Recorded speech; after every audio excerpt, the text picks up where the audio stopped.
Mouth taping is one of those things that looks so simple as an easy fix to sleep apnea because of sleep apnea or snoring as well, which is another common use of mouth tape, or just trying to optimize your breathing and your sleeping at night.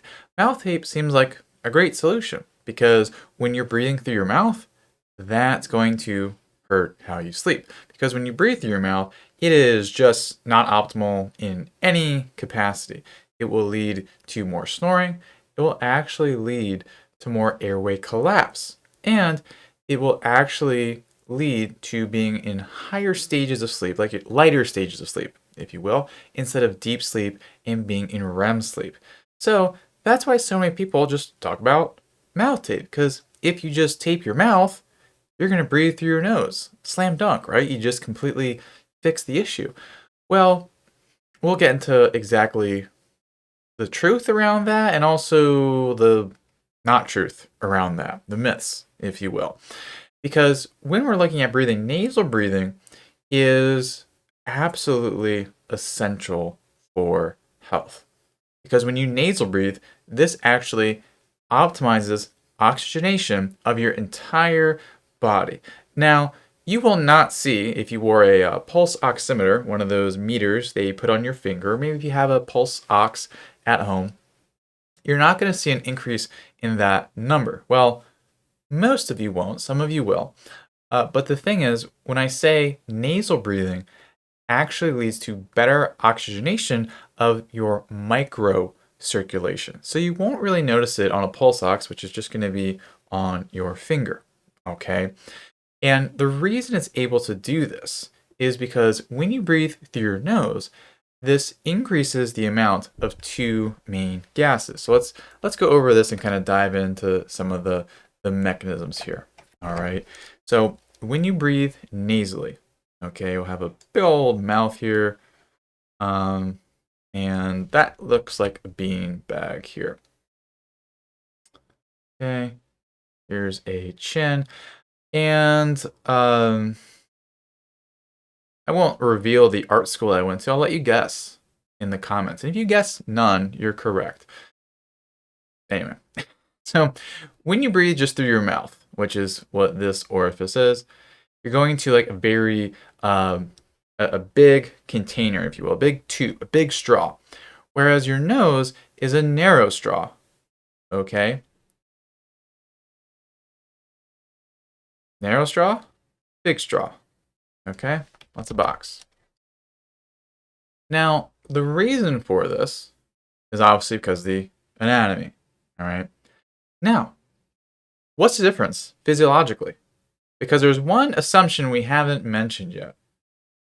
Your body is still going to need, relatively, of course, the same amount of air. So that is to say, you're going to have the same amount of air go through your mouth if you're a mouth breather, and if through your nose if you're a nasal breather. But if one passageway is smaller than the other, that means the air must travel faster. Okay, because if you want to get the same amount of air in, it needs to go faster through the smaller tube. Just basic physics. Now, when it does that, if we were to zoom in, and I think I actually can zoom in. We don't need to hypothetically zoom in. We're going to actually zoom in here. We zoom way in. I'm not sure if the pen's going to be. We zoom way in like this. You're going to have faster airflow along the wall of your nasal cavity. And when you do this, because if we were to zoom in further, which I don't think is scientifically possible, but we were to imagine on the inside, you have all these cells here. Okay? You have all these cells on the walls of your nasal passageways, right? And when there's faster airflow, the cells actually sense this. They can tell when there's a stronger breeze going by. And when this happens, this will lead to one of the gases that we talked about earlier. Well, we didn't actually reveal any of them. So here's the first reveal. It will lead to more nitric oxide. Nitric oxide will go up. And nitric oxide is released by your body in response to faster airflow going across the surface. Okay, and this is actually the same chemical that will also increase if your blood's moving faster. So anytime there's a fluid or air moving across a wall inside your body, a membrane, nitric oxide will go up. What does nitric oxide do? So what nitric oxide does, it will lead to dilation. That is your new favorite Scrabble word to use. And it just means making a passageway, your straw, if you will, taking it from here to slightly bigger. Okay, it's not going to be like this huge change, but it will make that passageway bigger. Okay, then that actually makes it a little bit easier to breathe. That's why nitric oxide exists like that. Now, here's the beauty. Nitric oxide increases not only in your nose, but also elsewhere throughout your body. So then, this is what I mentioned earlier. Now the microcirculation, those smaller blood vessels, open up a little bit more, and you can have blood flow to certain areas, whether that's your brain helping you better regulate sleep, have deeper stages of sleep, deeper quality sleep, or also through your body, making sure you have good circulation while you're sleeping. That's what happens when you breathe through your nose. The other gas that goes up is carbon dioxide, okay, or CO2. And this is what you breathe out. This is a metabolic byproduct of energy metabolism. Our bodies burn fuel, okay? And then that leads to the production of carbon dioxide, okay? This is really important for sleep because when it is at a little bit higher range, and don't worry, it doesn't get too high where it's a problem. It's not going to happen. But it goes up enough to not only help with more dilation, but also CO2 going up actually helps relax your body. Okay? And that's a good thing. It relaxes your body and you have nice, steady, slower breathing. And when you have slower breathing, it helps your body stay in a very calm place. Your nervous system goes from this fight or flight into this rest and digest, which is what we want at night. Okay? This is why nasal breathing is really, really important. Now, again, should you just go get a bunch of duct tape? Well, don't ever use duct tape, okay? Mouth tape works for some people, but no people should be putting duct tape on their mouth. Let me make that clear. But just because nasal breathing is so good, does that mean we should actually just put some tape on your mouth and call it a day? Because then, ideally, you will either breathe through your nose or die. I couldn't find any reported case studies of people dying from nasal breathing at night. But the threat remains. So, before we talk about nasal breathing and using mouth tape to force it, let's talk about dogs. All right. How does a dog tell you it's happy? There's many ways, but I'm not a vet, by the way, so obviously take this with a grain of salt.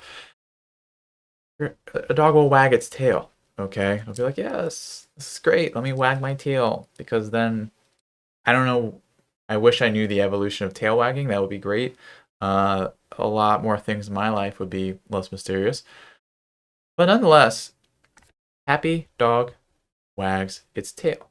Follow me on this, okay? You do not make your dog happy just by shaking its tail, okay? Some dogs may be happy with that. If your dog is like my dog, he really does not like when anyone touches his tail in any way. So, the point being is that just by like forcing something to move a certain way or not move with mouth taping doesn't actually lead to the underlying physiology, right? Like at a core level, a dog is happy and excited, wags its tail. But if you wag the tail for it, it's not going to make the dog happy magically. So we need to understand why we mouth breathe before deciding if mouth tape is a good idea. So we've actually hinted at this earlier, okay? Because one of the big things is that your body's going to need a certain amount of air every minute at night, especially when you're sleeping, right? But the thing is, if you're not a good nasal breather, you have congestion, you have allergies, maybe you have a deviated septum, there is a limitation to how much air you can have going through your nose, even with all this great nitric oxide stuff. So, eventually, the drive for air will be so much that mouth breathing becomes the preferred mode of breathing. Let me say that again. You can't get enough air through your nose for a variety of reasons. Your body needs a certain amount of air. Well, it's going to get it come heck or high water, and that will lead to your mouth opening. Okay. The exact mechanism of that happening is just from the increased negative pressure from your lungs, and then just from there being so much resistance in the nasal cavity, it will force the oral cavity open. That's how that happens. So if we just put mouth tape on, does that fix that breathing issue? Okay. Because effectively, if you were to help train your body to tolerate slower breathing and actually train slower breathing, then you would not be setting your body up to pop open the oral, your mouth, at night. That wouldn't necessarily happen as much. Okay? And this is also why like people who use mouth tape, some of them, it's just a no-go. Or it comes off anyway because that underlying urge to get enough air is going to force the mouth open. Okay, now I'm not completely poo-pooing mouth taping. I'm just being an extremist in being rational here, okay? Just painting the options available so you can understand, you can make great decisions, okay? So, as you're able to retrain a smaller breath, or a slower breath, if you will, and also working on this nasal cavity breathing. And we'll get to that next. I do just want to kind of wrap up when mouth tape is okay. All right. So if you imagine this spectrum, okay, well, let's not even make it a spectrum. Let's make it, you have an island over here and an island over here. And let's say this is your journey, okay? This is tired land, okay? And this is sleeping well land. That's what this is. Now, in your journey, maybe you've done quite a bit, right? You have good sleep hygiene, you watch your diet, you do relaxation techniques. You know, you may be very close to having, being over here, okay? Or you maybe like you're doing things, but like you still feel like absolutely exhausted, okay? Which chances are very high. That's probably more like you. Otherwise, I'm not sure why you'd be watching this video. So, in scenario A, where you're doing well and like you would rate your sleep like a B plus or an A minus, mouth tape can help you close this gap. In some people, where breathing is one of the driving factors, obviously. Now, the research, and this is the only study that I was able to find, maybe there will be more after the release of this video, always open to different opinions and insights based on different data. I know, shocking, sorry. Mouth tape has been shown to help people with mild sleep apnea. And specifically in this study, people had an AHI, which is your sleep apnea score, if you will, of 8, okay? And that's in the mild category. So 15 is, so beyond 15, you're moderate, beyond 30, you're severe. Most of the clients I'm working with, they're typically greater than 15. Many of them like 50, 60, 70. So people in the study went from 8 0.24. It's a reduction. It was statistically significant, but is it physiologically relevant? It's not too big of a difference. Okay. So that's just really the research there. Because being able to go like have this big gap in your bridge to go, mouth tape is not going to do that. And in fact, mouth tape isn't going to be an extra little boost for you. Sometimes it can set you back. It can make things worse because you aren't fixing the proper breathing mechanic. So again, whichever category you feel like you're in, make your decision. And of course, this is always about making good decisions, okay? Because it's about mouth tape, yes, but also like if it's just getting to the last edge, great, awesome. Go ahead and do that. Okay, you only lose by doing nothing. So if you're on the fence about mouth tape and you're like, hey, maybe it'll help me get this little bit, cool, decide on that. If not, then decide on doing what I'm about to talk about over here. All right, so we got to open up the nasal passageway and also help your body breathe slow. Okay. We're going to do this with an exercise. So it's alternate nasal breathing with a hold. Okay? Pretty simple. Watch me and my flailing hands. So you want to close off your right nostril and you inhale through the left one. Okay? And then you close it. And then you hold here for like a 5 count. And then you exhale through the right nostril for a 5 count. Then inhale for a 5 count. Close it off. Hold once again for 5 count. Exhale for 5. And then inhale for 5. Hold for 5. Exhale for 5. Through the right nostril. Inhale through the right nostril for 5. Hold for 5. And that's just a simple exercise that can help to start to open up the nasal passageway. And how it works is whenever you close down on the nasal passageway, or really any blood vessel, when you release it, it actually leads to the production of more nitric oxide. So it actually starts to retrain that system in a very, very nice way. So that's just one way to start helping with your nasal breathing.